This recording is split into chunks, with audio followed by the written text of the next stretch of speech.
So you want to learn how to film yourself. It's actually much easier than what you might think. You're just going to need a couple of things. I got you.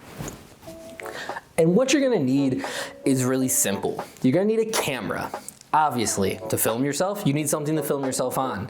You're gonna need something to pick up audio, some type of mic. Now, just a pro tip for you, audio is actually way more important than video quality. So if you're on a budget and you're looking to pick up a little setup for yourself, consider spending more money on a good pair of mics and less money on the camera. You could even get something like this DJI wireless mic set and use it with your iPhone or Android phone. Then you're gonna need a tripod, because when you're filming yourself, having somewhere to place the camera to get the shots that you need is super important. And finally, you're gonna need some way to light yourself. You can either have studio lights like this, or you could even get creative and use natural light sources like this. Okay, not like this. So let's pretend you have everything you need to start recording yourself. You're probably wondering, but Damien, how do I take what I have and turn it into this beautiful symphony of a video? Well, it comes down to keeping just a few things in mind. First, composition. Composition is simply where you point the camera and where you place yourself in the scene, with keeping in mind your close shot, your medium shots, and your wide angle shots. Sometimes even choosing whether or not you want to be in the center of the frame, or to the right side of the frame, or to the left side of the frame can make a huge impact on how engaging the clip is. And I might have done that backwards just based on how I'm viewing the... Anyways, the next thing you want to keep in mind is dialogue.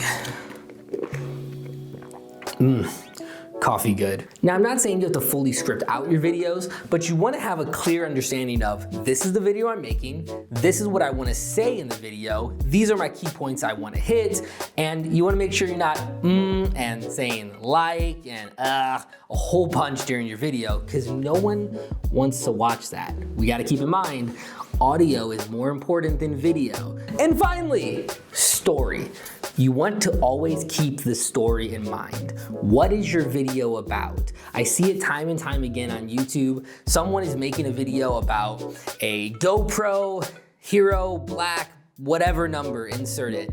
And they spend a lot of time rambling about things that don't pertain to that subject. If I had opened up this video telling you a story about my day and something that I thought was interesting that happened, you probably wouldn't care and would click away from this video, because you came here to learn how to film yourself, not to hear about whatever happened in my day. So if we keep story in mind, then we can keep the other things in check. We can consider our composition and where we want to place the camera in how does it benefit the story that we're trying to tell. We can keep the dialogue direct and always know what we're going to say because we have the story in mind.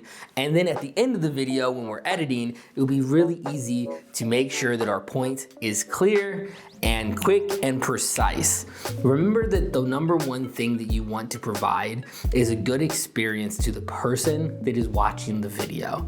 They're the ones you're making this video for, especially if you're trying to educate them in any area. Now, if you're just creating videos for personal use, then you can kind of do whatever you want. I mean, it's for you. But if you're making videos to post online, hoping to get likes and views, then you have to keep the viewer in mind. They are more important. Now, if you've made it to the end of this video, then I want to offer you one final bonus tip. Never be too attached to anything you shoot. I shot an HYC video just recently, and I shot probably over 65, 70 minutes worth of content, and the video ended up being 2 minutes and 35 seconds, because I felt like those 2 minutes and 35 seconds relayed the story better than the rest of the clips. And so I simply cut everything else out, even things that I liked. So it doesn't matter how long it takes you to shoot something, how many times you shoot it over and over again to get it perfect. If when you sit down to edit the video, it's not benefiting the story, it's not getting to the point, it's hindering the story you're trying to tell, then cut it. It was very hard for me to do. It was something that took me probably 7 years of creating videos to learn, but sometimes it's better to just cut a clip or even scrap a video and start from scratch than post something that's not very good. All right, guys, that's it. That's all I have for you today. If you found any value in this, then please smash the like button and subscribe. And also, if you want me to dive into any of these subjects more thoroughly, then please just drop it in the comment down below, because I would absolutely love to do that for you.